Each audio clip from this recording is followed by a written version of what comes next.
Equity Market Update November 2022. Indian equities rose during the month following the global cues, and Nifty 50 as well as S&P BSE Sensex ended November 2022 with a month-on-month gain of approximately 4%. Large caps outperformed the mid caps and small caps. Most major sector indices barring power and auto delivered positive returns, with metal, oil and gas, IT and banking being the key performing sectors. The market movement was driven by hopes that the US Fed would tone down its aggressive pace of interest rate hikes. Dovish remarks in the US Federal Reserve meeting minutes, improvement in FPI flows, expectations of gradual easing of COVID restrictions by China, and falling crude oil prices. Further, rate hikes of 75 basis points by US Fed, protests in China over zero COVID strategy, etc., were the key developments during the month. Most major global equity indices also gained month-on-month, with Asian and emerging market indices outperforming, strongly led by Hang Seng. FPI's bought equities worth $4.4 billion but has cumulatively sold equities worth $3.3 billion in FYTD23.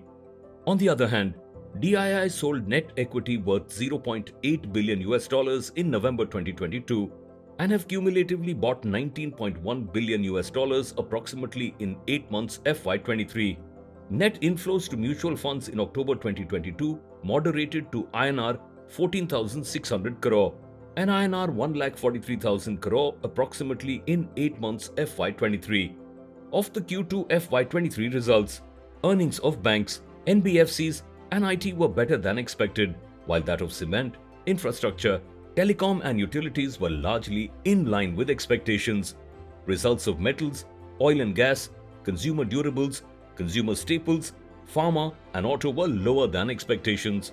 Outlook: as on 30th November 2022, Nifty 50 was trading around 20x FY24E price to earnings ratio.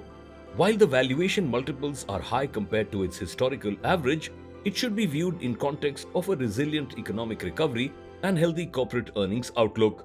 The ratio of India's market cap to GDP based on CY23 eGDP is relatively high at around 95%. The gap between 10-year GSEC and 1-year forward Nifty 50 earning yield is also higher than its long-term average. Again, corporate earnings growth is likely to normalize from FY23 onwards and should move in line with nominal GDP growth. In view of the above, while markets hold promise over the medium to long term, one should moderate return expectations in the near term. Outlook for the market is likely to be driven by expected growth in nominal GDP and corporate earnings growth.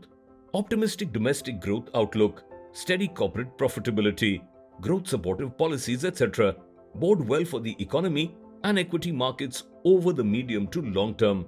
Accelerated monetary policy tightening, sharp increase in US yields, elevated inflation, slowdown in China, sustained FPI's outflows, etc. are key near-term risks.